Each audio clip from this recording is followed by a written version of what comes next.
Buenos días, bienvenidos a un nuevo ciclo de los desayunos de análisis macro y microeconómico auspiciado por SIC Inversiones. Hoy contamos con la inestimable presencia del doctor Ricardo Arriazu, que es un habitual concurrente a este tipo de actividades y le ha tocado un momento bastante complicado, no solamente en la Argentina, como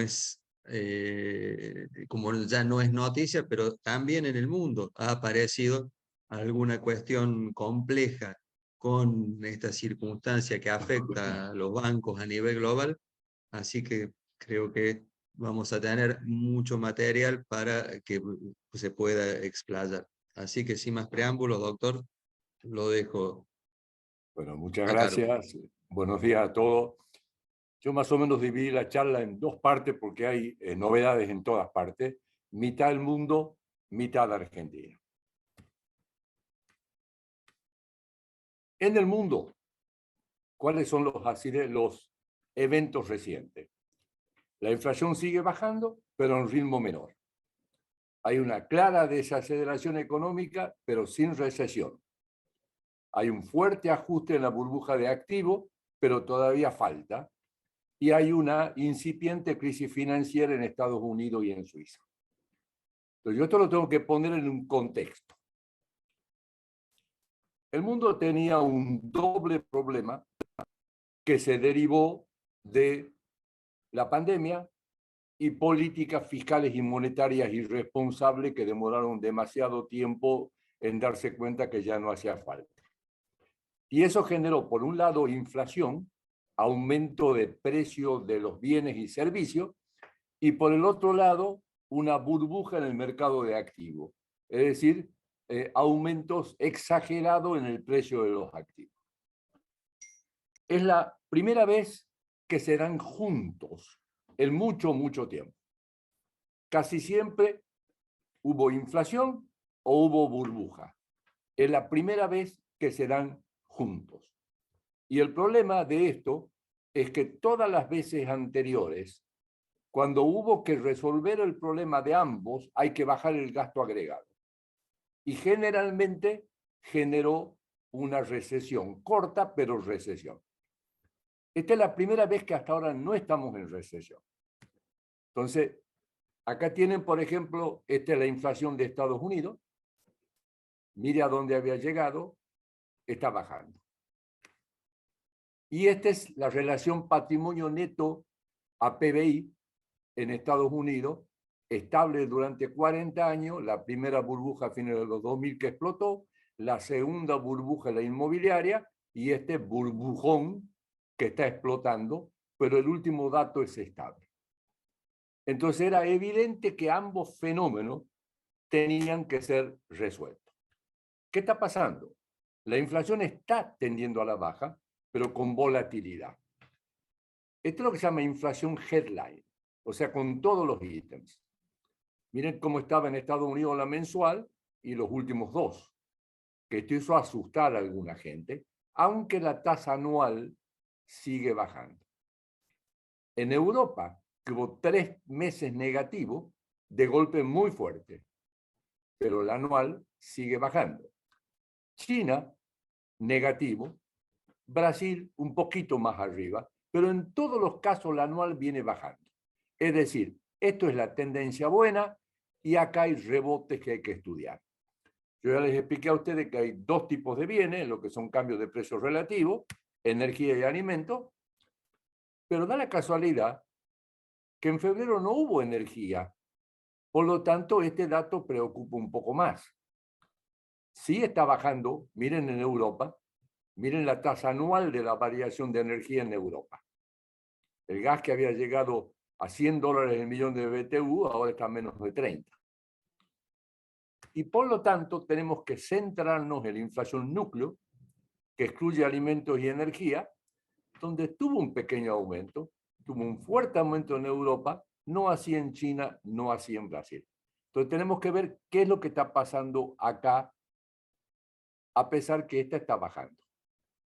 Pero miren, en Europa subió la núcleo acumulada. Cuando ustedes toman la núcleo, esto es China, ustedes dirán, ¿por qué comienza en el 2021? Porque antes no hablaba de la núcleo. China no tiene inflación. Ahora, miren Europa. También hay una guerra, pero es fuerte, pero no llega al 6%. Y este es Estados Unidos, que subió y está bajando. Este es claramente menos que la inflación headline. Ahora, ¿qué hay que hacer para bajar la inflación y desinflar burbujas? Y ajustar la política fiscal y monetaria, es decir, quitarle poder de compra a la gente. Y eso, por definición, causa, digamos, a veces recesión y causa pérdida de valor de los activos. ¿Qué es lo que se busca?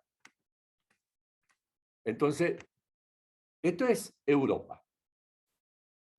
Estaba casi en equilibrio, la pandemia está ajustando, pero todavía está digamos, con más déficit de lo que estaba antes. Esto es lo que yo ya le dije una vez, hay diferencia entre los tomadores de cerveza y los tomadores de vino. Los tomadores de cerveza, digamos, son mucho más ortodoxos que los tomadores de vino. Ahora, este es Estados Unidos. Miren la magnitud del impulso fiscal durante la pandemia. Está ajustando, pero miren ahora. O sea, tienen tendencias populistas. Y esto puede estar explicando por qué la inflación ahora de golpe comenzó a estabilizarse en lugar de caer. Ahora, esto es la tasa de interés de Estados Unidos. La suba más rápida en registro. Pero miren cómo la habían bajado y cuánto tiempo la mantuvieron. Esto generó presiones inflacionarias y burbujas. Europa viene atrasado, estaba en cero, la viene subiendo, también es la más rápida desde que se creó la Unión Europea, pero de todas maneras viene atrasado. Japón no hace nada. Japón es un caso separado. Inglaterra comenzó antes y está ajustando. Y China va en la dirección contraria. Porque China tiene sus propios mecanismos y por lo tanto va en la dirección contraria. Esto es lo que esperaban los miembros de la Fed en septiembre del año pasado que iba a pasar con la tasa. Ahora estamos en 4,75 para este año. Y esto es en la de diciembre. Eso implica que los miembros de la Fed esperaban 100 puntos más de suba de tasa. Bueno, esto hace 2 meses todo el mundo estaba convencido, hace 1 mes y medio, que venía la gran suba de tasa, y ahora con la crisis financiera hay algunos que dicen que no la van a subir. Yo creo que sí la van a subir, quizás en lugar de 50 puntos básicos, 25 puntos básicos. Ahora, luego de eso, miren lo que esperan para los años siguientes. Esto implicaría, antes de lo que las decisiones actuales, que va a haber 2 subas más, luego estancamiento y quizás hacia fin de año que comience a bajar la tasa. Si seguimos, este es el activo de la Fed, nominal. Esto es todo lo que expandió comprando bonos al principio, siguió comprando bonos cuando no tendría que haber comprado bonos, luego comenzó la política de vender bonos, pero miren el último dato. De vuelta, tenemos que ver qué diablo está pasando de que están queriendo poner impulsos. Ahora, esto es nominal. La gente se olvida de la inflación. Entonces, cuando la miramos en materia real, ajustada por inflación, estamos acá más o menos al nivel del 2020. O sea que está ajustando en términos reales el tamaño del activo de la Fed. Esto es Europa. Hizo más gradualmente la suba, pero también la hizo. Y ahora está bajando. Cuando la miran en términos reales, Europa hay que volverse casi al 2020. Entonces, claramente lo que estamos viendo es, hay ajuste fiscal, hay ajuste monetario, hay ajuste de tasas, todo lo que hay que hacer, digamos, excepto que Estados Unidos en los últimos 2 meses se fue para el otro lado. Y esto hay que mirarlo con mucho cuidado. Este es el patrimonio neto, ya lo vimos en la última charla, en términos absolutos. Claro, acciones corporativas, miren cómo habían bajado. Pero en el último trimestre subió, porque la gente cree que los árboles crecen hasta el cielo. Y miren inmuebles, siguió subiendo, excepto que en el último se estabilizó. Cuando lo miran en términos reales, claramente hay una caída, o sea, comenzó a producirse el ajuste en el sector de inmuebles, que era absolutamente necesario y que todavía falta bastante. Una de las cosas interesantes es cada país usa diferentes variables para bajar la inflación como principal instrumento. La mayoría de los países usa la cantidad de dinero. En los países que la unidad de cuenta, como Argentina, es otro, tienen que usar el tipo de cambio. Y Estados Unidos usa la tasa de interés. Pero la tasa de interés tiene el problema que al principio eleva las cuotas de los créditos hipotecarios y por lo tanto eleva los alquileres, y inmuebles es el 42% del índice de precios de Estados Unidos. La parte de alquileres, o sea, digamos, shelter, es 37%. Eso implica que el primer impacto en Estados Unidos de la política antiinflacionaria es subir la inflación. Entonces, estos son los precios de los alquileres, digamos, en Estados Unidos. Esto es Nueva York. Miren la suba, miren cómo está, pero también el último mes hace esto. Esto es Los Ángeles. Esto es Miami. Y este es el promedio de todas las ciudades. Evidentemente, acá hubo progresos, pero acá tenemos esto de vuelta. Cuando miran precios de las viviendas, este es el promedio de las 100 principales ciudades. Está cayendo. Esto es Nueva York. Esto es Los Ángeles. Y este es Miami, que se resiste a caer y mira el nivel que está. Entonces, evidentemente, el mecanismo está funcionando, pero con diferencias entre ciudades y con demoras.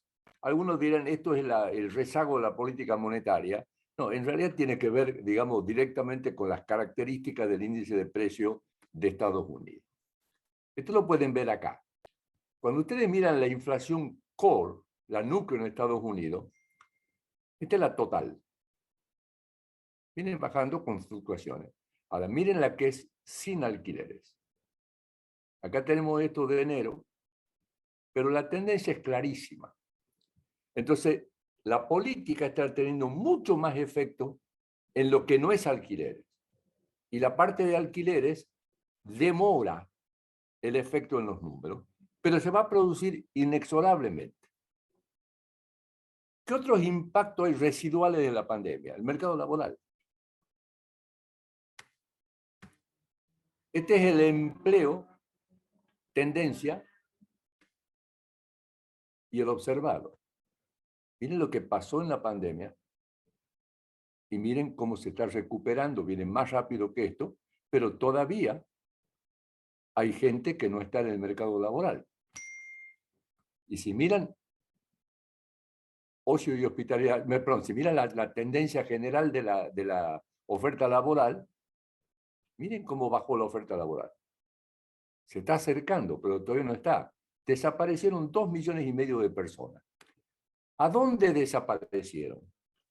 Por características sociales en los blancos de más edad y en los latinos, no en negros y asiáticos.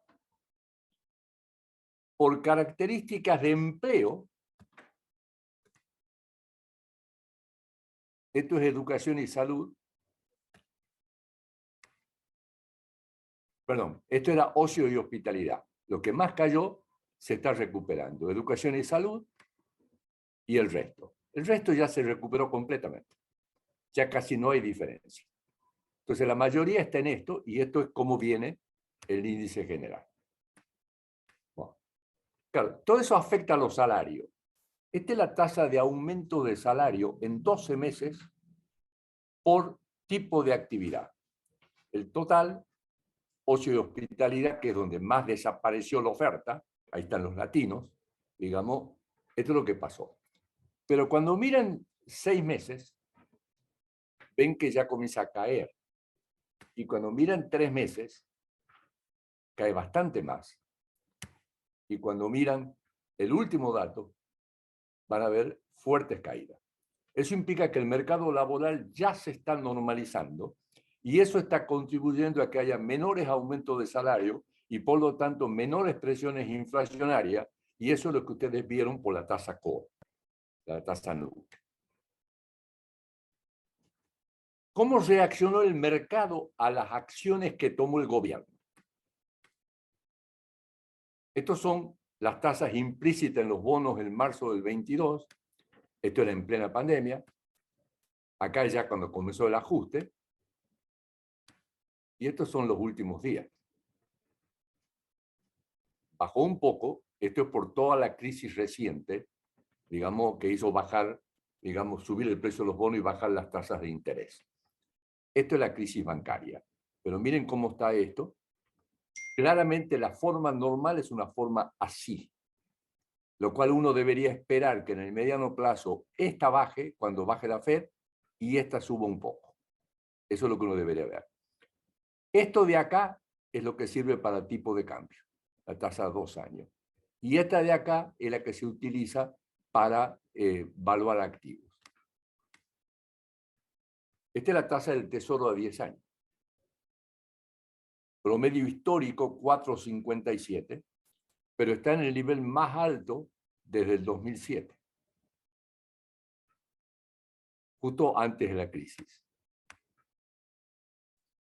Esto es Standard & Poor's. Y esta es la media móvil que está bajando, pero ustedes verán permanentemente en cuanto hay una oportunidad intenta subir, a pesar que el índice está muy por arriba de la pandemia, con menor actividad económica, con mayor tasa de interés. No tiene sentido. Claro, si yo lo midiera en términos reales es más bajo, pero no tiene sentido. Entonces hay gente que cree que es una baja temporal. No, no es. Es una baja de una burbuja. Mire, esto fue la pandemia. Y miren esta burbuja. Bueno, sigamos. Este es el spread entre Estados Unidos y Europa. Y este es el tipo de cambio, que obviamente sigue a ese spread a 2 años. Ahora, miren dónde está la tasa y dónde está por diferencia. Eso implica que la gente que cree que se va a apreciar el dólar más, pero el tipo de equilibrio debería estar alrededor de 1,10. Ahora, los precios de las materias primas, miren el petróleo. Toda la parte de inflación es lo que está bajando, lo que es precio relativo. Soja, esto fue la burbuja del 2001, volvió a ser con la guerra, estuvo bajando, luego subió y ahora está bajando de vuelta. Con esta última crisis está bajando. ¿Por qué baja si Argentina tiene una sequía? Y porque es el único país que tiene sequía. Grande. Digamos, Brasil tiene récord de producción. Miren el maíz. Comparen con el máximo y miren ahora. El precio promedio es más bajo. Esto va a servir para cuando veamos Argentina. Y miren trigo.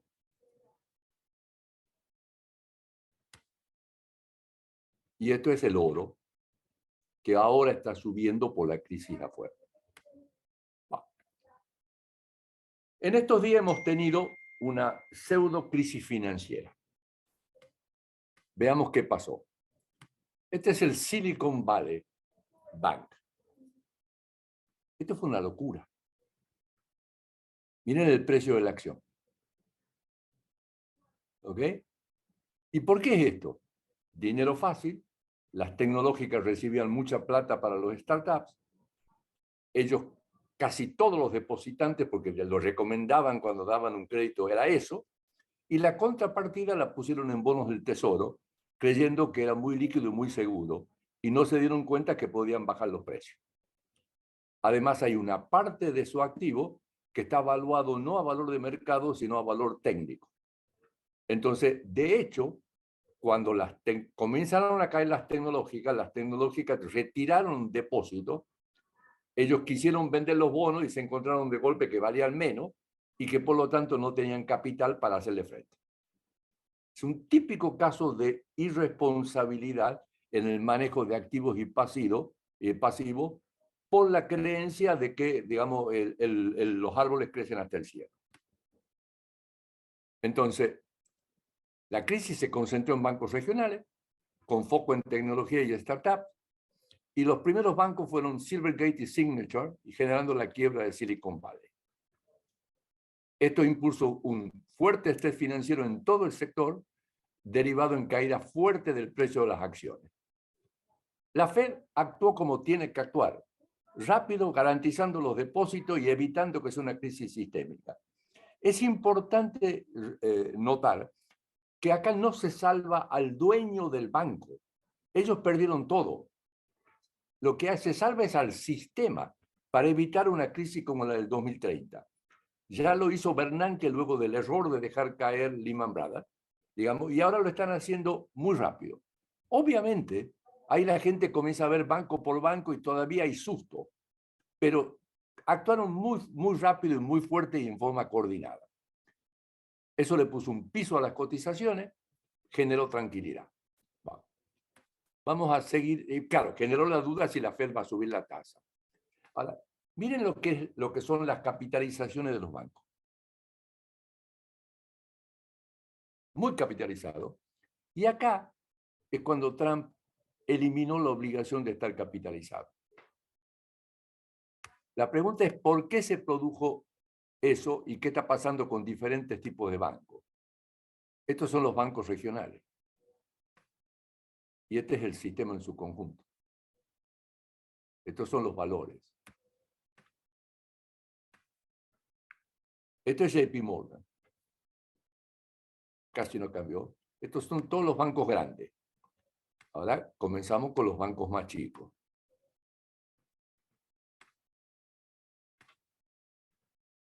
¿Ok?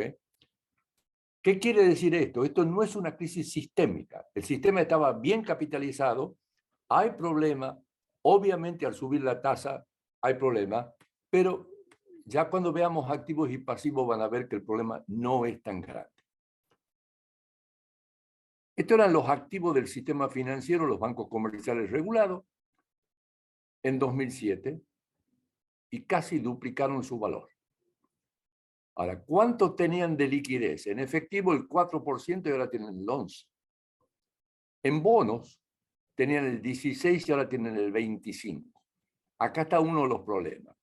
Están los disponibles para la venta, los retenidos en el vencimiento y dentro de eso lo que son los del tesoro y los garantizados con hipoteca. Entonces, los bancos sobre esto van a perder un pedazo de su valor. Pero miren la liquidez que tienen. Ahora, los bancos habían bajado los préstamos, porque con semejante liquidez no tenían a quién prestarle. Entonces la prestaban al tesoro. Por eso es el cambio de la composición. Ahora, esto es el porcentaje que está asegurado por inmueble. La suba de tasa genera dos tipos de problemas o de circunstancias. Hay préstamos a tasa fija, en cuyo caso el que pierde es el banco, porque cobra menos y su fondeo le cuesta más. Y hay a tasa variable, donde el banco se beneficia y pierde el que tiene que pagar. Estos son el resto de los créditos. Pero también hay que mirar los pasivos. Miren el porcentaje de pasivos no remunerados que tienen los bancos comparado con antes. Y sobre esto, la suba de tasa de interés le da beneficio, porque me suben la tasa en mi activo, digamos, y no me suben el pasivo. Entonces, el banco, mientras más depósitos no remunerados tenga, y mientras más liquidez o cosas bien medidas en el activo tenga, ese banco se beneficia. Y por eso desde que ustedes tuvieron, digamos, la suba de las ganancias que salieron en el trimestre anterior. Ahora, si yo soy un banco que tengo todos mis pasivos remunerados, todos centrados en el sector tecnológico, y puse toda la plata en bonos del tesoro y no me di cuenta que cuando sube la tasa cae ese precio, digamos, y no tomé un seguro de depósito, digamos, obviamente voy a tener problemas. Esto lo que mide es la participación de time depósito sobre el total de los activos, o sea, lo que se puede correr, y esto es lo que mide los activos líquidos sobre el total de activos. Estos eran los 4 que tuvieron problemas. Este es el peor cuadrante. Tengo pocos activos líquidos y tengo muchos pasivos líquidos. Ahora, esto es para el conjunto de Estados Unidos.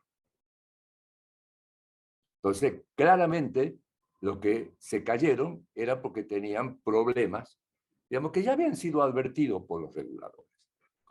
Ahora, en el medio aparece Credit Suisse. Comencemos con la relación. Este es Silicon Valley, pero miren el precio de la acción del Credit Suisse. Había caído de casi 80 a 3. Este no es un problema de ahora, de la crisis, de la suba de tasa de interés. Es un problema de Credit Suisse, que no logró dar confianza. Fue capitalizado por fondos petroleros que ahora no quisieron poner la plata y finalmente se lo tuvo que comprar con ayuda del gobierno UBS. Ahora, cuando uno comienza a explorar, hay grandes errores de manejo. Hay el tema de que le comenzaron a hacer juicios e investigaciones por plata de la época de la guerra, que se quedaron con plata, digamos, de la colectividad judía, digamos, y que tenían plata de nazis. No importa que sea cierto o no sea cierto. Lo importante es el impacto que eso tiene en la credibilidad de un banco. Es un banco que dejó de tener credibilidad. Ahora, es un banco que tiene de activo por casi un PBI de Suiza. Pero miremos Suiza. Suiza tiene reservas por 1,1 billones, 1,5 veces PBI. Casi todo es la contrapartida de compra de divisa por la demanda de franco. Es decir, la gente quiere franco, antiguamente flotaba y se le apreciaba la moneda y de golpe, hace unos 5 años, dijo, no, qué flotación ni qué miércoles. Digamos, yo compro, digamos, y acumulo divisas. Tiene un superávit en cuenta corriente, es decir, gasta menos que su ingreso del 7 puntos del producto. Tiene deuda pública con equilibrio fiscal de 40% del PBI apenas. Y la inflación de origen interno, porque ellos distinguen la inflación de origen interno y externo, es poco más del 2%. La total subió por los commodities. Y los análisis de riesgo sistémico dicen que son bajos. O sea que tienen buenos créditos, 3% de cartera irregular. Lo que eso dice es que acá hay un problema de un banco que se puede trasladar por desconfianza a otro si hay corrida de depósito, pero que Suiza está en completa condición. Y los bancos son bastante sólidos para resolverlo. Y lo que hicieron es exactamente lo que tienen que hacer. Pierden los accionistas, digamos, pero salvan al sistema. Ahí está el problema de que a los bonos Tier 1 lo pusieron que pierden todo. Entonces ahí hay un gran lío, digamos, sobre ese tema que todavía no está resuelto. Conclusión. El mundo está ajustando las burbujas, se está demorando un poco, hay un poco de populismo en Estados Unidos, pero en general esto no es una crisis como la del 2008 o 2007, no tiene nada que ver. Es una crisis muy centrada, donde actuaron muy rápidamente los gobiernos de la misma manera, digamos, que tenían que actuar. Si alguno de ustedes leyó mi columna del último domingo, verá que en un momento hago un análisis de la famosa propuesta de Simon, que decía que todas las cuentas corrientes tienen que tener 100% de encaje y todos los plazos fijos tienen que ser, digamos, un bono. Digamos, yo estoy completamente en contra y en ese columna argumento por qué. Bueno. Esto es el resumen del mundo. Ruido, problema, pero de todas maneras están haciendo un ajuste simultáneo de inflación y de burbuja sin que hasta ahora haya habido un colapso. Casi un milagro. Argentina. Argentina 2020-2024. 2020, 10% de caída del producto, todo por la pandemia. 2021, 10% de suba del producto con respecto a una base menor, por lo tanto el neto es -1, digamos, todo por aumento, por rebote, por aumento de la movilidad. 2022, primera parte, se sigue recuperando la movilidad, la economía está creciendo al ritmo de 6-7%. Luego hay 3 meses que yo no lo esperaba, en la cual siguió creciendo la economía, básicamente por la gente sacándose los pesos de encima, y luego 4 meses consecutivos de caída del PBI, digamos, a un ritmo bastante acelerado. El año terminó 5,2% promedio contra promedio de suba, 1,37 de arrastre negativo para el 2023 y punta contra punta negativo 1,25. O sea, se divide en dos partes. 2023, una de las peores sequías de la historia y la peor sequía con la peor situación económica. ¿Posibilidad de que este año haya crecimiento económico? Yo diría, tiro todos los libros por la ventana. Digamos, 0. Ahora, al mismo tiempo, se supone que estamos cambiando de la niña al niño, que la sequía no va a durar el año que viene, que vamos a tener una nueva cosecha el año que viene buena, y al mismo tiempo el sector energético, a pesar de todas las locuras, se está moviendo con mucha fuerza. Y eso me da grandes perspectivas para el 2024, y ustedes notarán que no estoy hablando nada de política, ni de elecciones, ni de nada. Eso es otra historia. Acá estoy hablando puramente de la naturaleza y la fuerza dinámica de los fenómenos económicos. Entonces, eso es el resumen. Vamos a ver qué nos deja de herencia el 2022. 4 meses consecutivos de caída en actividad, perspectiva negativa para el 2023. Enero no fue tan malo. Digamos, industria y construcción tuvieron una recuperación, pero enero es un mes muy difícil de medir porque uno no sabe quién para, quién no para. Los datos de febrero son más mezclados.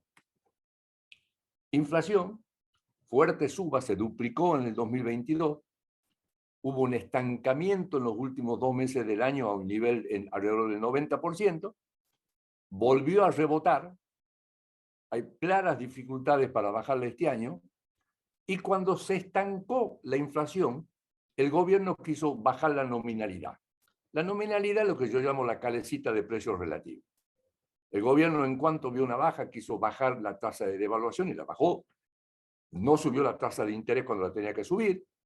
Digamos, quiso bajar la tasa de aumento de salario. Y cuando le salió el dato de enero y febrero, la tuvo que dar vuelta. Entonces, muy difícil reducir la inflación para este año, yo diría más bien para arriba.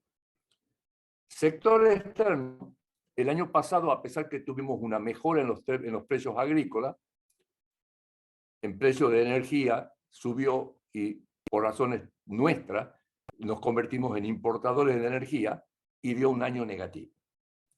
Ahora, para este año, las perspectivas son horribles, me voy a centrar en ese tema más adelante, digamos, con perspectiva de mejora en el último trimestre. Pero eso ya es post-elecciones. Sector fiscal, el año pasado hubo una importante reducción del déficit, muy tramposo. La mayoría explicado por que anticiparon con el dólar soja 500.000 millones de pesos de impuestos a las exportaciones. Cuando ustedes ven los datos de los 2 primeros meses de este año, ven que estamos devolviendo eso y que, digamos, en febrero la recaudación de impuestos a las exportaciones fue la mitad de febrero del año pasado en términos nominales. Claro, todo eso me está pasando el problema para este año. Hubo una reducción del gasto, pero también tramposa, porque no anotamos gasto del último mes. Eso es lo que se llama deuda flotante, que ahora lo estamos anotando. Entonces, acá puse preocupante suba de enero, pero ayer salió febrero. no fue tan preocupante como enero, pero fue enorme, 3 veces el año pasado. Entonces, entre la sequía, las menores exportaciones y la vuelta de las triquiñuelas, este año se nos está haciendo muy difícil la parte fiscal. Yo desde junio del año pasado, julio, no emito para financiar al Tesoro, pero tengo un déficit. Por lo tanto, de alguna manera tengo que financiarlo. Bueno, lo financio con el crecimiento de la deuda en pesos, pero con vencimientos muy cortos. El año pasado tuve que hacer un reperfilamiento en diciembre, que me pasó todo para este año, para abril y septiembre, y ahora en marzo acabo de hacer otro reperfilamiento, que pasa casi todo al 2024-2025, excepto el vencimiento de julio, que no sé por qué no lo pasaron. Ahora, si el año pasado yo tuve un gran deterioro externo, donde la cuenta corriente pasó de casi 7.000 de superávit a más de 5.000 de déficit, ¿cómo lo financié? Y además terminé acumulando reservas. Entonces, ¿y qué va a pasar este año? Bueno, ¿cómo se financió? Y se endeudó en 21.000 millones de dólares. Pero si nosotros no vimos ningún gran, digamos, anuncio, así es. Lo hicieron básicamente a través de la balanza comercial y otras triquiñuelas. Por ejemplo, no pagando importaciones. 12.450 millones de dólares en el 2022. Y en enero, la tendencia continuó, 1.230. Pero es poco probable que se consiga este financiamiento este año. ¿Por qué? Y porque el que me dio la mercancía ya no me la quiere dar. Entonces, mucha gente para poder conseguir mercancía tiene que poner un colateral en dólares y luego anota, digamos, la deuda. Pero de hecho, digamos, eso se nota ya en la parte de importación. El dólar soja, hubo 2 operaciones por 10.500 millones. Pero neto solamente pagué 2.300, conseguí 2.329. ¿Por qué? Porque yo hoy le liquido, pero mañana exporto y no le liquido. Entonces es un préstamo que es a un mes, a 2 meses, 25% de tasa de interés. Sí, me permitió cumplir metas, ¿ok? Pero de todas maneras me plantea un flor de problemas para este año. Entonces, para este año seguramente el financiamiento será nulo o negativo, a pesar que va a haber un tercer dólar soja. ¿Qué más? El fondo. El año pasado, neto me dio 4.037 millones. Para este año, bajo el supuesto que se cumplan, originalmente era negativo 3.700, ahora estamos como en 4.100 negativo. Cumpliendo todas las metas. Y el canje de deuda interna dejó un financiamiento neto el año pasado, ahora un canje que alguna gente dice fue malo, otra gente dice fue bueno. Vamos a aclarar. Es cierto que más del 70% de esa deuda está en manos de entes públicos. Es cierto que en lugar de 64% de canje, como dijo el anuncio, es en realidad 56%. Entonces hay gente que dice, ¿cómo será el fracaso que ni las propias entidades públicas entraron al canje? Ahora, si ustedes son una entidad pública, saben que hay una sequía, saben que el gobierno no va a tener plata y ustedes van a tener vencimiento de acá hasta fin de año, ¿ustedes canjean toda la liquidez que tienen? La respuesta es no. Luego, lo hicieron con los bancos. Entonces, a gente se le dieron un seguro de cambio, no le dieron ningún seguro de cambio. Lo que le dieron es un put de liquidez, porque el banco tiene el riesgo que le retiren los depósitos. Entonces, sí, yo te lo canjeo sin ningún problema, pero vos me tenés que recomprar en el caso de que yo tenga una baja, digamos, de los depósitos. Mi cálculo es que va a haber 2 o 3 canjes nuevos. O sea que fue bastante pasable lo que hicieron. Esto es para que ustedes vean cómo opera a través del sector externo. Las exportaciones de vengada son, pongo la mercancía en el barco, la bajo. Caja es cobro o pago. En 2021, nosotros financiamos a nuestros compradores y nos financiaron nuestros vendedores. Neto 563. Ahora, miren lo que conseguí en el 2022. Esto es el dólar soja y esto es no pagando importaciones.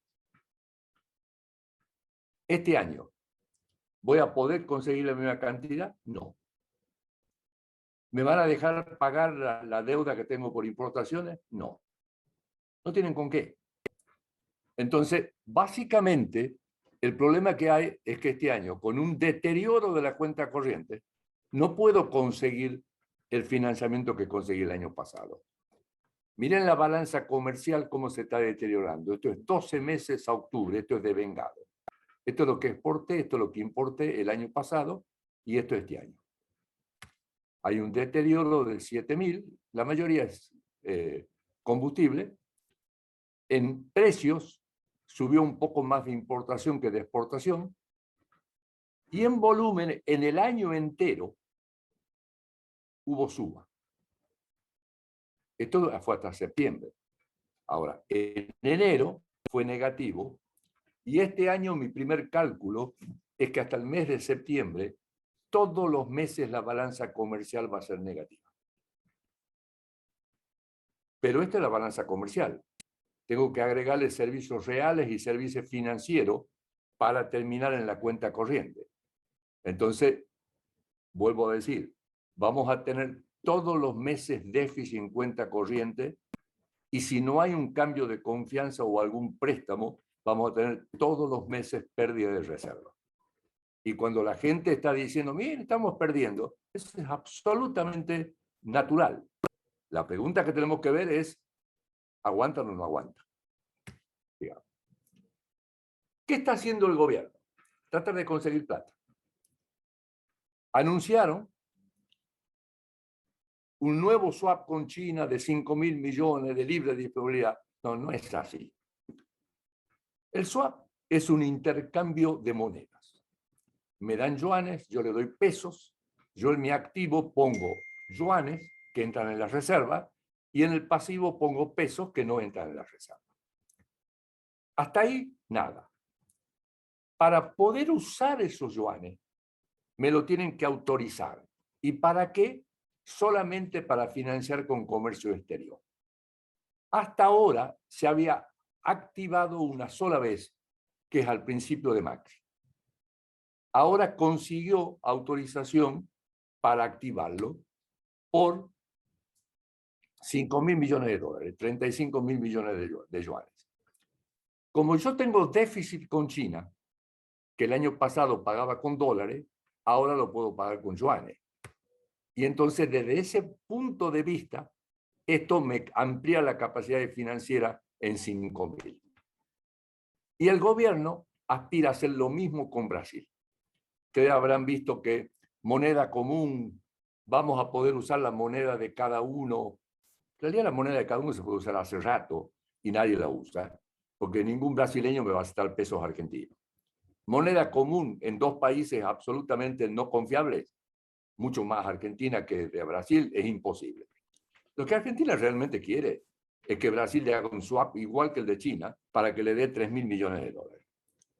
Así como el año pasado fueron vivos o capaces de conseguir financiamiento, está claro que tienen habilidad para este tipo de cosas y están tratando de conseguirla. Lo que pasa es que ya gastaron mucha de la fuente y se toparon con una sequía. Estos eran los vencimientos de deuda que había a principios de marzo. Esto era imposible. El color es por cada tipo de bono, tasa fija, digamos, indexado, el dólar link y el dual. Esto es imposible. Quiero que recuerden este número de acá de julio. Y este es el nuevo número. Claramente esta parte aliviaron, esta no. Y acá todavía tengo, en pleno proceso electoral. Por eso digo, va a haber otro canje. Y la mayoría de los que están son los duales. Ahora, el gobierno hasta ahora fue muy capaz de refinanciar y de conseguir financiamiento neto, y fue capaz de hacer esto. Ahora se le comienza a complicar. Esto es el fondo. El año pasado, me dieron, yo pagué esta cantidad y me dieron esto. O sea, neto conseguí esta cantidad. Este año, si cumplo con toda la meta del fondo, vence esto y tengo que pagar esto. Me dan esto. O sea, un neto de 4.282. Ustedes el otro día escucharon, aprobaron la meta del fondo, me van a dar 5.300 millones. Sí, son estos 5.300. Pero yo tengo que pagarle este trimestre 5.989, de los cuales 2.500 los tengo que pagar ahora. Y esto es lo que ustedes vieron, que acaban de acordar que como esto se demoró, van a demorarse hasta fin de mes para hacerlo coincidir con este y que no haya una pérdida de reserva de 2.500. De acá en adelante, todo va a depender de cumplir con las metas del fondo. Y ahí viene el famoso tema del plan platita. Si yo comienzo ahora a hacer plan platita, voy a tener un flor de problema que ya tengo problemas para cumplir las metas fiscales. El fondo me cambió las metas de reservas y además lo hizo correctamente. Los que dicen es porque ayudar al gobierno, no. Esto es como digamos, el artículo más importante que escribió Keynes, en mi opinión, que se llamó Las consecuencias económicas de la paz, que lo escribió sobre las reparaciones de guerra que le impusieron a los alemanes. Dijo, esto es imposible. No pueden pagar porque tienen que tener tal recesión para generar la divisa, que eso va a generar una crisis interna fenomenal, conflictividad y una nueva guerra. Y tuvo razón. Y al cabo de 2 años le tuvieron que perdonar, pero ya habían causado el desastre. Acá con una pérdida que ya les anticipo de 20.000 millones de dólares, digamos, de valor de la cosecha, que me pongan una meta de 12.000 millones de dólares de acumulación de reserva. Eso solamente se lograría con una caída del PBI del 20%, lo cual es imposible. Es más, la meta de 7.000 tampoco es posible. Entonces la van a tener que volver a cambiar. Pero lo que no me van a dejar pasar es que yo use la plata para gastarla en política. Ahora, el tercer trimestre lo van a revisar en noviembre. Por lo tanto, es posible que hagan plan platita en el tercer trimestre. No creo que ninguno con esta situación económica quiera hacer un plan platita y que romper con el fondo, aunque hay algunos que quieren, digamos, en este momento. O sea, un tema complicado. Ahora, el fondo tiene otras facilidades por caída de precios de exportaciones. Entonces, digamos, hasta se podría llegar a conseguir algo de plata. Pero para eso yo tengo que ser el mejor alumno con manzana y todo. Wow. Sector real. Esto es el indicador mensual desestacionalizado. Comienza la caída el 23 de abril del 2018 con el impuesto a los activos financieros. Esta es la sequía que enfrentó Macri. La pandemia, el rebote, el ajuste de Guzmán, el plan platita. Esto es lo que yo no puedo explicar, sí lo explico, pero no lo esperaba, y 4 meses consecutivos. Si se quedara quieto al nivel de diciembre, el año terminó 5.2 y me queda un arrastre negativo de 1.37. Es decir, que si la economía se quedara planchada de ahora en adelante, me daría 1.37 de caída del PBI. Esto de la sequía solamente incluye trigo, que trigo está en los datos de diciembre. Wow. Cuando miran por sectores, van a ver que tenían caída interanual a diciembre, miren las caídas mensuales desestacionalizadas a un nivel del 10%, agricultura 18% de caída, pesca esto fluctúa, muy bien la parte de minería, o sea, esto es petróleo y gas. Miren cómo cayó manufactura que rebotó en enero, miren cómo cayó construcción, cómo cayó comercio. Hoteles y restaurantes es la que da crecimiento alto porque estoy comparando con el año pasado que no había por la pandemia. Esto es mensual. Pandemia, vuelve la movilidad. Año pasado. Este año se termina, se normaliza la movilidad, me deshago de los pesos y los últimos 4 meses. Punta contra punta, menos 1.25. Entonces recuerden el año pasado 5,2 promedio contra promedio por toda esta diferencia y punta contra punta, menos 1.25. Es decir, que de punta cayó actividad económica. Este es el dato de enero, muy bien construcción, cayó en febrero, e industria. Pero si miramos los factores que cambian la demanda agregada,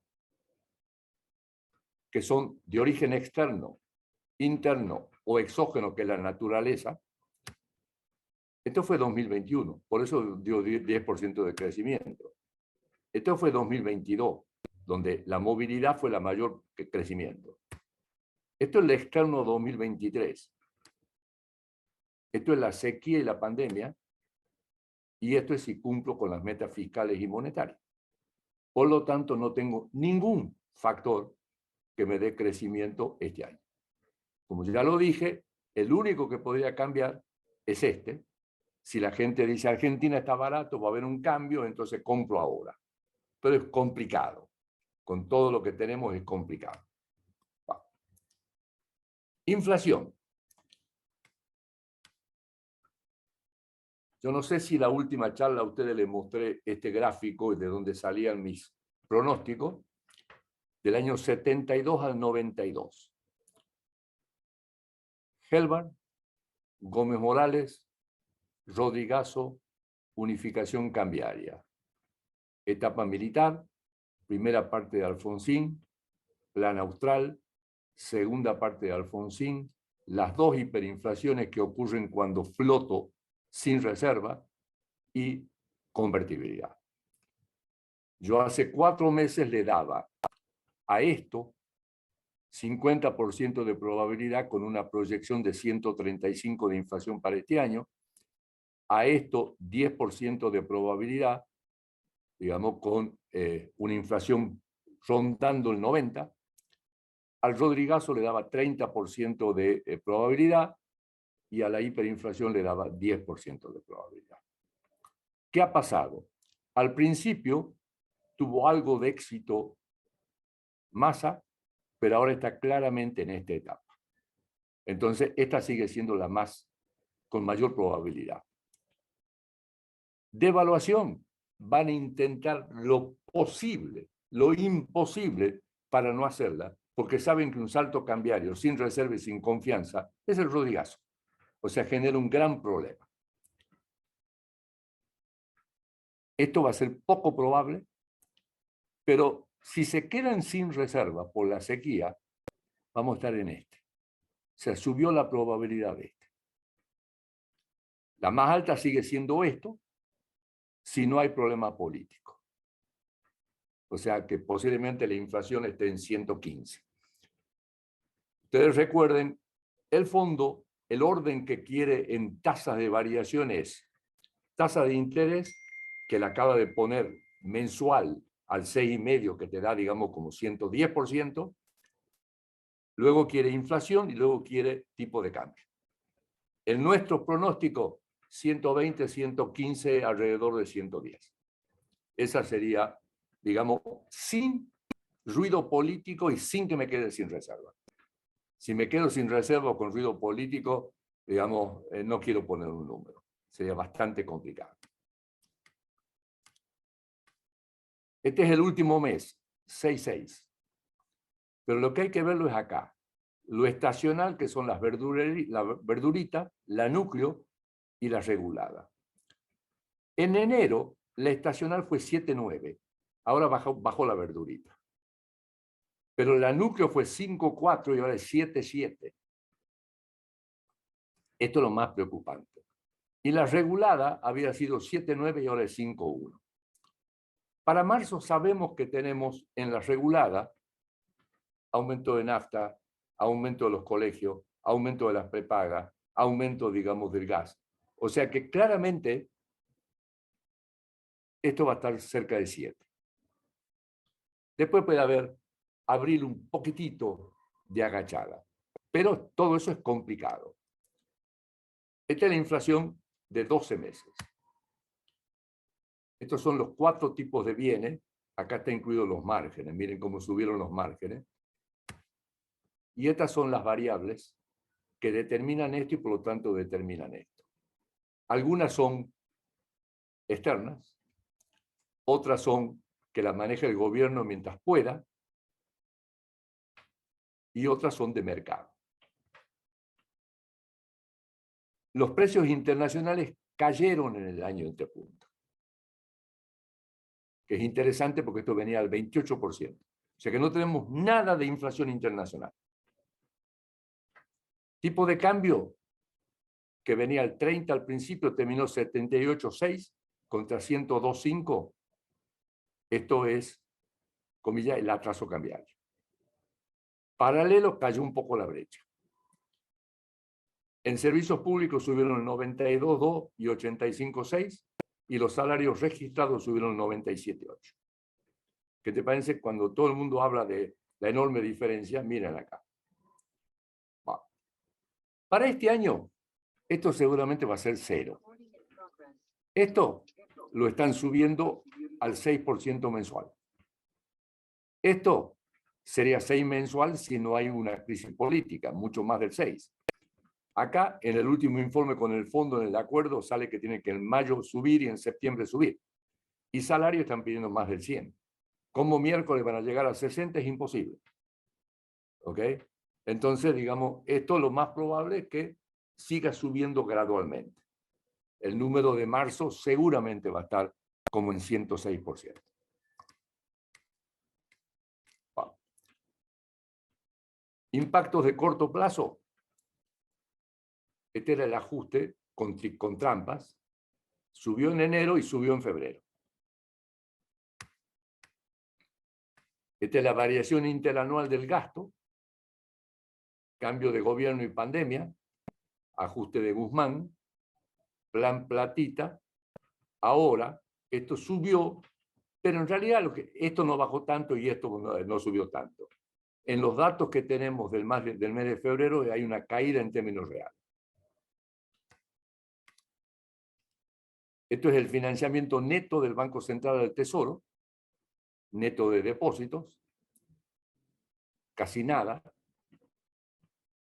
Negativo, positivo, negativo, positivo, negativo, positivo. Cae la brecha, sube la brecha, cae la brecha, sube la brecha, cae la brecha, sube la brecha, cae la brecha. Porque el mercado cambiario es la contrapartida del mercado monetario. Ahora, ¿cómo pudieron con déficit? Bueno, colocando títulos públicos, que les alcanzó hasta para sumar depósitos. Este era el déficit. Mire, en términos reales había bajado a la mitad, pero este es tramposo. Claro, entonces se vio acá, que subió 11 veces.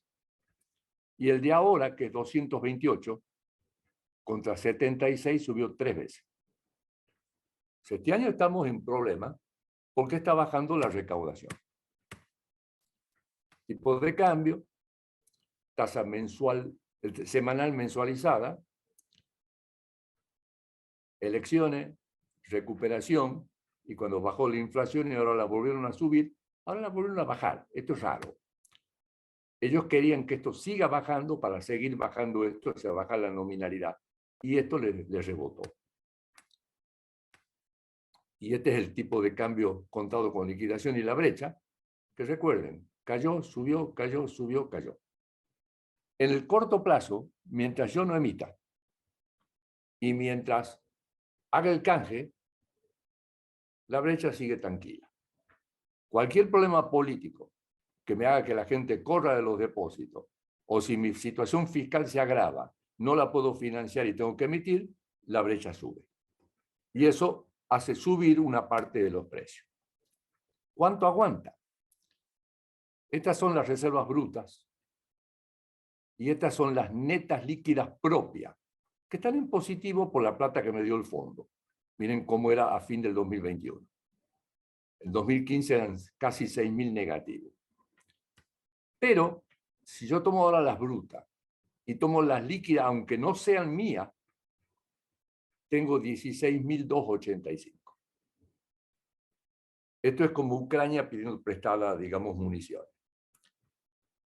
Mientras no corran los depósitos en dólares, y los últimos datos es que no están corriendo, sino que están subiendo, porque el chiquitaje no tiene dónde llevar los dólares. Hasta hace 2 meses yo decía, aguantan, llegan con la lengua afuera, le dejan un enorme problema al que viene, digamos, pero aguantan. con los nuevos números de sequía, signo de interrogación. Y entonces vamos directamente a la sequía. A fines de enero hubo un poco de lluvia, parecía alivio, pero luego vino febrero y marzo terribles. Ausencia de lluvia, ola de calor, una baja repentina de temperatura, e incrementó las pérdidas.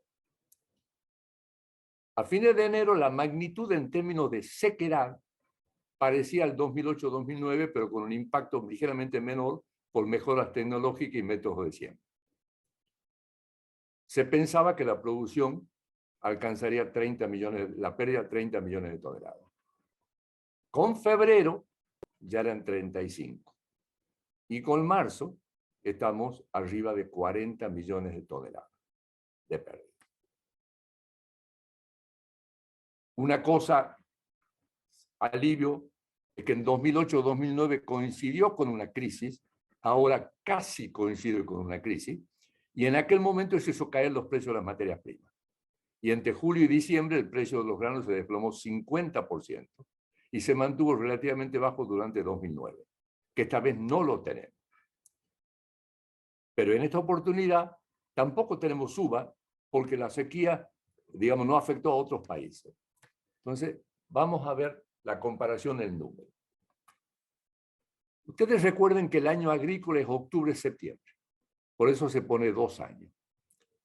Antes de la sequía del 2008-2009, se producían 97 millones, 61,5 la caída, casi 37%, son 36,5 millones de toneladas. 35,5. 2020-2021 tuvimos 133, 2021-2022 134, para este año se pensaba 140. Y estos son los 3 escenarios. El optimista 101, el promedio 95, el pesimista 87, yo diría estamos en 90. 90 contra lo que se proyectaba son 50 millones de toneladas. Pero contra el año pasado son 44,4 millones de toneladas. Es enorme. ¿Cuáles eran los precios promedios? Estos eran de cada producto, precios de exportación de Argentina. Esto en aquel momento, miren la caída. Esto fue 2020, miren la suba del año pasado. Esto es lo que se esperaba. Y dio esto. Todos estos precios están fijos. Lo que cambian son las ponderaciones por cambio de volúmenes. O sea que estaríamos casi igual que el año pasado, un poquitito más bajo. Entonces, todo eso ahora me lleva al valor de la cosecha. 2007, 2008, 19.000. O sea, 15.000 millones. Esto es el valor 2021.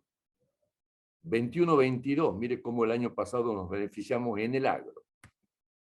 Esto es lo que proyectábamos, 59. Y estos son los 3 escenarios. 41, 38, 39, 35. Vamos a estar como en 37. O sea que tenemos 22.000 millones frente a lo proyectado, 18.000 frente al año pasado. A eso ahora lo tengo que transformar en exportaciones, no en balanza comercial. ¿Por qué aclaro esto? Porque vamos a importar poroto de soja que va a hacer que tenga más molienda que la que podría, por lo tanto el deterioro va a estar del lado de importaciones. Esto fue el año pasado, perdón, el 2021. Esto es por semestre 2022. Acá ya está parte de la sequía en trigo. Esto es 2023. Miren la pérdida en exportaciones. Y acá ya tengo una nueva cosecha. O sea que octubre, septiembre es más grande. Ahora, si viene el niño, miren el año que viene.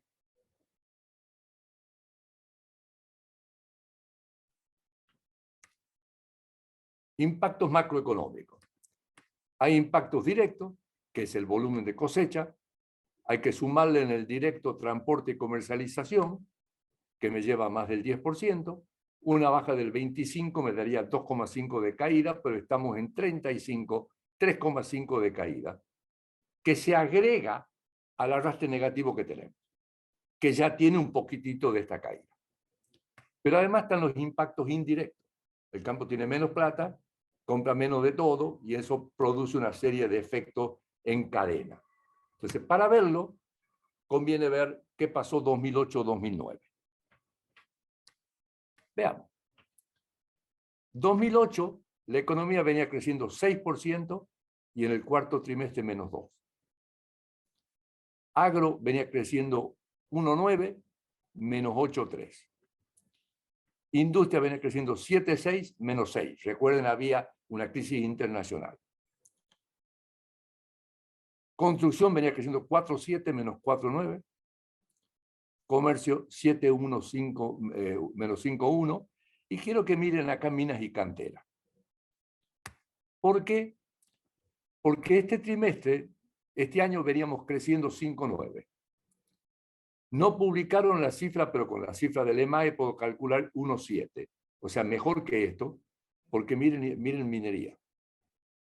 11,1. Ahora, ya tengo el dato de diciembre. Y miren cómo se repite el patrón. En menor medida, pero se repite el mismo patrón que el 2008-2009. Entonces, miremos cómo fue los 2 años enteros en el 2008-2009. Más 6, menos 2, menos 6,2, menos 11,3, menos 5,7, 0,3, 6,7, 16,2, 9,5. Tomando el año agrícola, cayó 6,5 el producto, se recuperó 7,5. Si miran la agricultura, 1,9, menos 8,3, menos 15,5, menos 40,6, menos 12,8, menos 6,7, más 11, más 82,1. Y lo mismo pasa con industria. Resumen, vamos a tener exactamente el mismo comportamiento, pero con menos caída, porque no cayeron tanto los precios internacionales, no hubo, digamos, la crisis de aquel momento, y porque el sector de la energía viene bien. Pero yo diría 4% de caída promedio contra promedio es factible. A mí me llama la atención que muchos estaban pronosticando suba este año, no veo por qué, digamos, pero dejemos de lado todo eso, la sequía acá la tienen vista. Esta es la caballería, y con esto voy a terminar. Recuerden, gas no es un commodity, petróleo es un commodity. Yo creo haberle mostrado a ustedes en la charla anterior cómo se viene desarrollando esto y cuáles son las cosas que me van a permitir desarrollar hasta el 25. El gasoducto, la primera etapa permitiría transportar 11 millones de metros cúbicos. Según las empresas y el gobierno dice que terminan en junio, los expertos dicen que no, julio-agosto. Esto me atrasa 2 meses mi cálculo. El año que viene con 2 compresores duplican la capacidad. Esto permitiría mandar gas a la generadora y sustituir combustible mucho más caro. Y el posible impacto original eran 1.200 millones para este año, positivo, y 2.400 para el año que viene. Yo diría 1.000 para este año. Y lo único que está listo, además, es el proyecto Fénix en el sur, digamos, que es con Pan American y Wintershall, que es una plataforma que aumentaría 10 millones de metros cúbicos y utilizaría el San Martín, que no está utilizado. Luego hay un montón de proyectos extras, pero yo no lo tomo.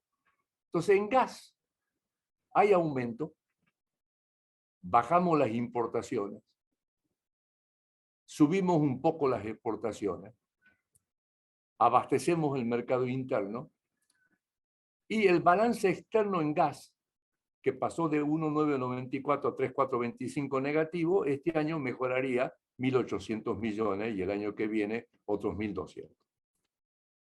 Pero esto es tramposo, porque yo tengo que ver qué le pasó al uso de otros combustibles y miren lo que pasó el año pasado. de 2.500 a 5.900, y ahora a 4.200 y luego a 1.900. O sea que acá estoy agregando 1.700 más para este año hacia el final. ¿Qué proyectos tengo?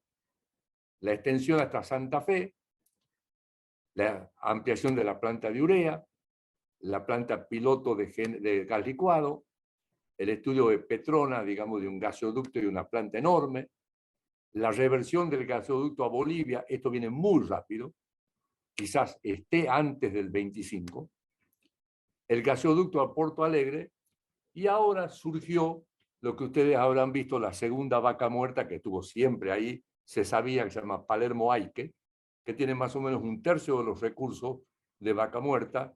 Digamos, Compañía General de Combustible ya hizo estudios y ahora quieren explotarla rápidamente, aprovechando que ahí sí hay medio de transporte. Puede ser que llegue para el 2025, yo por ahora no lo tomo en cuenta. Pero petróleo es un tema completamente distinto. Esto viene creciendo arriba del 10% la producción. Es un commodity. Acá está la rehabilitación que debería estar en marzo. No estuvo en marzo, va a estar en mayo y en junio. Pero cuando esté a pleno son 3.150 millones. Y esto viene muy bien. El plan triplicar de Oldelval, que comenzó con una pequeña ampliación, luego iba a ser duplicar, ahora es triplicar, y para el 2025 serían 8.000 a 10.000 millones de dólares de exportación. Cuando pongo todo junto, ahora gas, petróleo, gasóleo y fuel oil, esto es el deterioro del año pasado, de menos 2.700 a 5.489, y este año iría a 7.16. Pero todo en el último trimestre. Mientras que la sequía, lo peor es entre el segundo y el tercer trimestre. Entonces, yo ahora tengo que poner todo eso en una balanza comercial. Recuerde que me falta el resto. Esto fue el 2021. 2022, dependiendo cada trimestre. Miren el deterioro. 2023, por favor, miren el primer semestre. Comienza a mejorar acá. Y miren, 2024, haciendo subir 10% las importaciones. Resumen, y con esto termino. La sequía me va a causar un estrés enorme de acá hasta septiembre. Justo cuando no puedo conseguir el financiamiento. Entonces, eso me plantea enormes problemas de manejo y la posibilidad que lo maneje mal. Hacia octubre comienza a darse vuelta la balanza comercial. Ya en noviembre a mí me da más de 1.000 millones de superávit, y el año que viene me da una enorme oportunidad para hacer finalmente las cosas que tiene que hacer Argentina con menor sufrimiento para los argentinos. Hay gente que dice, mejor que todo, digamos, ocurra ahora, que todos los cambios que hay que hacer, que digamos que explote. Yo estoy completamente en desacuerdo. Digamos, las explosiones, todo el mundo sabe cómo entra y no cómo sale. Digamos, además del sufrimiento que implica, digamos, para la población. Digamos, yo no sé si se podrá evitar, tienen una pequeña posibilidad, es como manejarse en el filo de la navaja, hay que ser extremadamente hábil, y todo lo que está pasando en política no ayuda absolutamente para nada. Bueno, resumen, como dije de entrada, año muy complicado, con esperanzas y posibilidades para el otro año, con independencia de la política, una gran oportunidad, luego de un gran sufrimiento. El problema es que los argentinos somos campeones en perder y romper todas las oportunidades. Bueno, paro acá y dejo para cualquier pregunta que ustedes tengan. Muchas gracias, doctor, por la explicación. Los últimos comentarios que usted hizo de lo que es la realidad, de lo que puede ser el futuro en 2024 y nos quedan unos 8 o 9 meses bastante complicados, donde la verdad que la incertidumbre es importante. Pero bueno, vamos a algunas preguntitas en particular. Eh, el último dato de inflación fue calificado como de muy malo a horrible por cualquiera de los analistas económicos que uno pudo leer. El Banco Central reaccionó subiendo la tasa de política monetaria en 3 puntos anuales porcentuales, algo que parecería medio poco. Eh, y ato esta pregunta con un comentario que hizo algún asistente. ¿Usted cree que el Banco Central va a, en esta idea de bajar la inflación, si se puede, obviamente, a subir más la tasa, es decir, hacer una tasa positiva en términos reales que pueda generar alguna recesión o algunos problemas financieros como pasó en la última época del gobierno anterior? A ver, con respecto a la tasa de inflación, cuando uno mira en detalle, la carne subió 32%. Y la carne en Argentina tiene mucho peso en el índice de precio. Hubo productos que, como la naranja, que subieron 72%, digamos, pero básicamente yo diría, la aceleración está centrada en la carne. La de marzo va a estar centrada en otros factores, que es la calecita de precios relativos. Es cierto que el central subió la tasa 3 puntos y que 72% parece una tasa baja. Pero cuando uno la computa como tasa efectiva anual, digamos, o sea, divide el 72 por 12 y la eleva a la 12, ahí estamos en una tasa arriba del 100% y ligeramente real positiva. Yo no creo que con la incertidumbre actual y con todo lo último que yo le mencioné, digamos, sobre cómo vamos a estar en el filo de la navaja, una tasa real positiva chiquita haga que la gente diga, ah, no, yo me quedo ahí. Pero sí sé que una tasa negativa incentiva a que se vayan. ¿Ok? Por lo tanto, digamos, creo que van a seguir subiendo la tasa. En el informe del fondo, la revisión de la última meta, lo primero que le pone es la tasa positiva. Y lo segundo que le pone es el tema de el aumento de tarifas, donde dice que en mayo tiene que estar eliminado todos los subsidios para los sectores de ingresos más altos y en septiembre para todo el sector comercial. O sea, ahí es donde pone. Después, indirectamente, también menciona el tema del tipo de cambio, pero pone menos presión en eso. Entonces, yo creo de que sí, si la sequía le causa grandes problemas, vamos a ver suba de tasas de interés. Vamos a ver mayores subas de tasas de interés. Siguen soñando con que le baje la tasa para bajar, con que le baje la inflación para bajar la nominalidad. Eso en marzo no va a ocurrir, puede ocurrir un poquitito en abril, pero tiene que darse, digamos, todas las cosas a favor.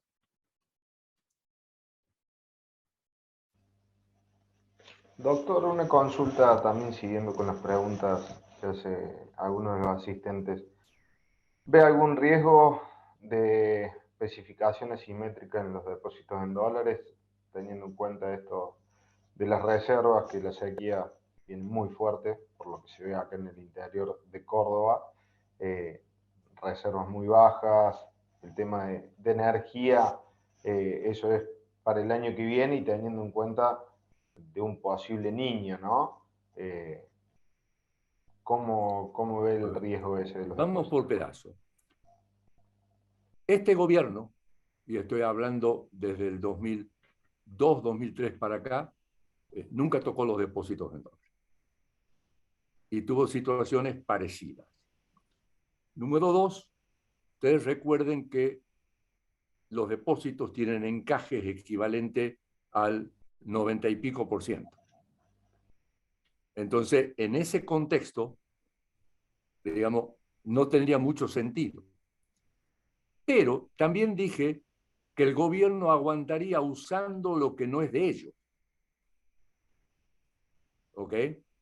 Entonces, para responder claramente, si no hay corrida de depósitos, y recordemos que 74% de los depósitos en dólares son depósitos de menos de $10.000 de chiquitaje, que no tiene caja de seguridad y no se anima a llevar la plata a su casa, y considera que es menos riesgo estar en el sistema bancario que estar en su casa. Digamos, si eso no ocurre, no harían nada. Ahora, si hay corrida de depósito en la desesperación, cualquier cosa es posible. Que esa es la gran incertidumbre que hay, digamos, en este filo de la navaja. Pero yo personalmente creo que no va, y especificación asimétrica no. Bien. Otra consulta. ¿Cómo ve la evolución del contado con liqui? ¿Hay alguna ampliación de la brecha de acá a diciembre? Cuestiones de contexto político, todo. El mercado cambiario perdón, y la doctor. contrapartida. El mercado Perdón, cambiario doctor, y la le agrego, contrapartida. Sí.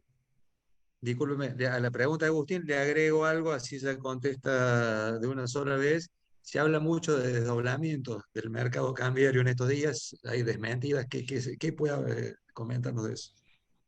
Okay. El mercado cambiario es la contrapartida del mercado monetario. Yo intercambio pesos por dólares. Si yo tuviera un sistema libre, eso sería pérdida de reserva, ganancia de reserva. Cuando tengo un sistema controlado, una parte de esa presión se va al mercado paralelo o contado con liquidación o lo que quiera llamar. Cuando yo emito más que lo que la gente quiere tener, sube la brecha. Cuando yo emito menos que lo que la gente quiere tener, baja la brecha. La razón por la cual hemos tenido brecha ligeramente declinante en los últimos 6 meses es porque no emitieron y le sacaron los pesos a la gente con la colocación de títulos. Y ahora patearon vencimiento, con lo cual le baja presiones. Pero por el otro lado, con la sequía usted está perdiendo ingresos. Con la reversión del dólar soja está perdiendo ingresos. Entonces puede llegar un momento en el cual usted no pueda colocar la deuda para financiar el déficit. Recuerde que tiene que colocar en forma creciente. Y en ese momento, si no puede, usted va a tener que emitir. Y se emite, ahí sube la brecha. Nosotros originalmente recién veíamos alguna suba de brecha hacia junio, julio. Y obviamente al momento de llegar las elecciones, todo el mundo, digamos, va a decir, digamos, mejor la miro de afuera. ¿Ok? Por ahí puede haber un aumento. Pero en el corto plazo, esa la manejaron relativamente bien. Pero ahora lo ato a la segunda pregunta suya. Yo acabo de decirle que van a tener un deterioro de la balanza comercial y cuenta corriente muy grande. Que hasta hace 2 meses yo pensaba que usando los encajes podían aguantar, perdiendo todos los meses, pero podían aguantar. Pero con el agravamiento de la sequía, los números están muy finitos. A eso le llamo el filo de la navaja. Y cualquier ruidito puede hacer que no pueda.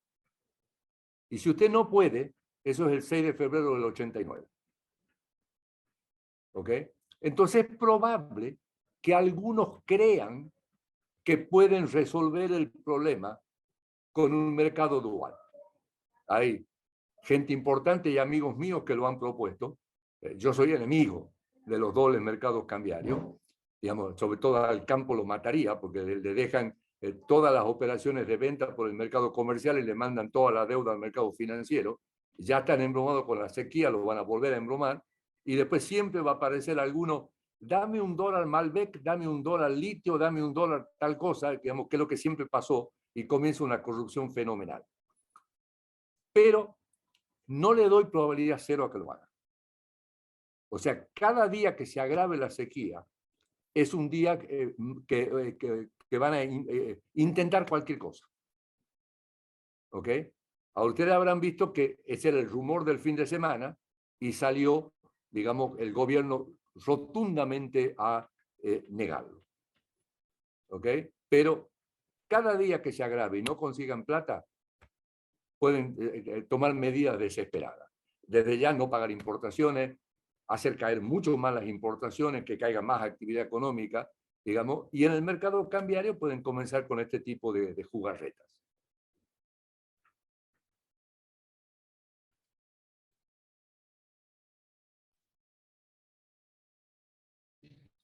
Muchas gracias, doctor. Lo llevo un poco afuera, estamos con un poquito cortos de tiempo. Viene la reunión del Comité de Mercado Abierto de la FED esta semana.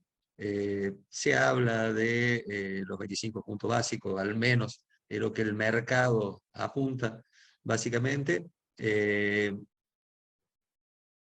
Supongamos que ese escenario se diese, ¿usted cree que este año va a haber lo que se llama el pivot de la Fed? Es decir, que va a, en función de toda esta restricción financiera que podría causar la crisis de los bancos, ¿usted cree que puede empezar a recortar la tasa?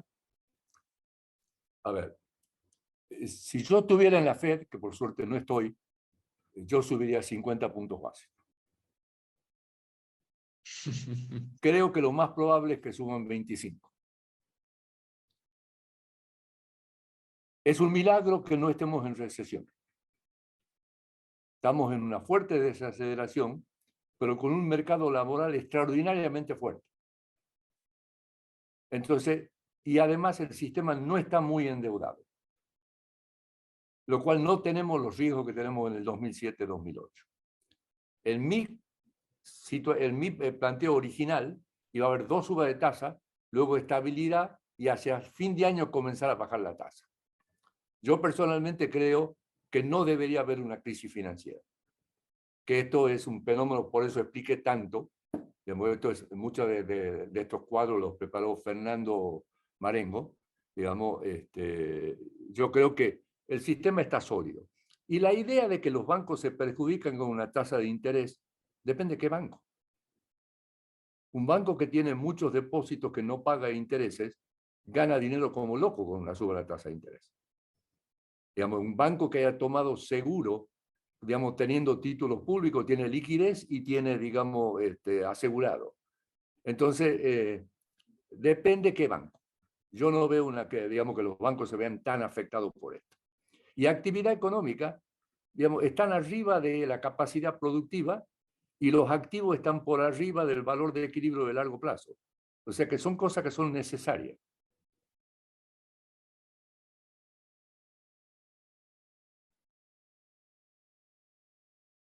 Es decir, ¿usted no cree que puede afectar el crédito a nivel agregado esta situación por No, una por cuestión de definición, prudencia, al menos en afecta el el corto plazo, crédito. por parte de las entidades financieras? Si usted mira el total de crédito, el apalancamiento es muchísimo menor que era en el 2007. Digamos, sí está afectando el crédito hipotecario, pero aún el apalancamiento es menor. En el 2007-2008, el valor de la deuda era más grande que el valor de los activos. Ahora no tiene nada que ver. El total del crédito para el consumo son 3,5 billones de dólares, trillones americanos. Digamos, no es, el que está apalancado acá es el tesoro, no es el sector privado el que está apalancado. Bien, vamos con la última pregunta, doctor. En este contexto donde usted hizo una excelente descripción del mecanismo de resolución de crisis del banco, donde los accionistas pierden, donde los depositantes, especialmente los más chicos, se los protege, al medio quedan los bonistas. Y dentro de eso usted mencionó los del Tier 1, que son los bonistas, son los bonos que emiten las entidades para integración de capital mínimo, que eso teóricamente no entraría. Ahí es donde se daría la cuestión, ¿no?, de que un depositante de 10 millones de dólares se salvaría, un bonista de 100 mil dólares no. ¿Qué reflexión le merece eso? Depende cuál bono. Si es un bono Tier 1 para integración de capital, digamos, ese por primera vez lo hicieron perder. Yo creo que el resto de los bonistas no va a perder y yo creo que no debería perder. Cuando hay crisis sistémica, lo importante es parar el pánico. La crisis del 30 es por no haber parado el pánico y entonces entró la quiebra en cadena de todo el sistema. Un banco, Bien, por definición, presta lo que recibe. Yo les mostré que tiene mucho más liquidez que lo normal, pero ningún banco puede devolver todos los depósitos. Ninguno.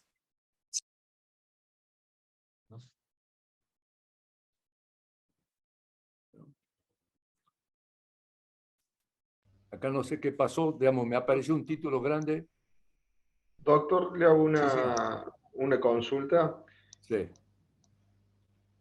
¿Cuáles son, a ver, cómo puedo invertir en el sector energético teniendo este panorama que describe para el 2024 en activos financieros? ¿A través de bonos, a través de acciones? ¿En cuál sector? A ver, no hay muchas empresas petroleras argentinas que estén cotizando en bolsa, pero hay algunas. Estuvieron subiendo los precios. Si se da y aprovechan la oportunidad, obviamente van a subir de precio. Luego hay bonos de esas empresas. Y luego están los bonos de las provincias que van a recibir regalías.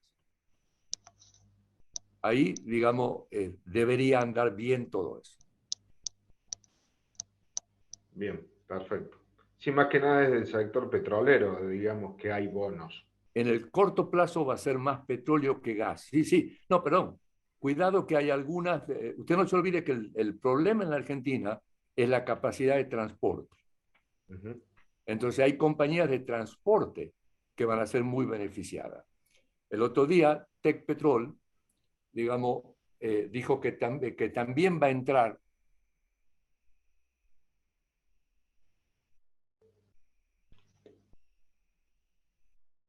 productores, hagan un nuevo gasoducto que vaya más al sur, que no vaya a Bahía Blanca, directamente para uso exclusivo de gasificación. Bueno, la pregunta es quién lo hace. Digamos, obviamente hay empresas de transporte que van a ser beneficiadas. Perfecto. Saúl, te paso ahora la palabra para que realice el cierre. Bueno, no, vi que Aníbal se había conectado, pero evidentemente no está en.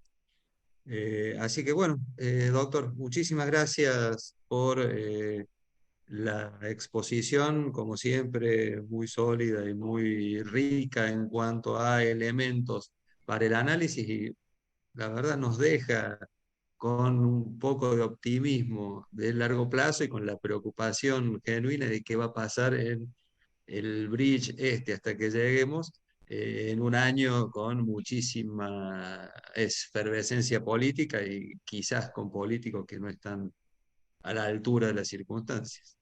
Muchísimas gracias. Creo que quedó claro mi mensaje. Se agravó las perspectivas de corto plazo, creando mucha incertidumbre. Claramente hay una gran oportunidad y usted notará que no hablé jamás de la política.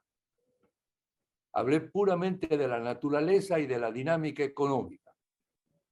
Luego será cuestión del político que le toque saber aprovecharlo. Doctor, simplemente, primero que nada, ahí pude llegar, entre cortes, tráfico y demás, se me complicó, lo estuve escuchando atentamente. De vuelta reafirma que su conocimiento respecto a la matriz energética argentina y la oportunidad que hace muchos años, como alguna vez se lo comenté, se debe haber sido 15 años en IAEF acá en Córdoba.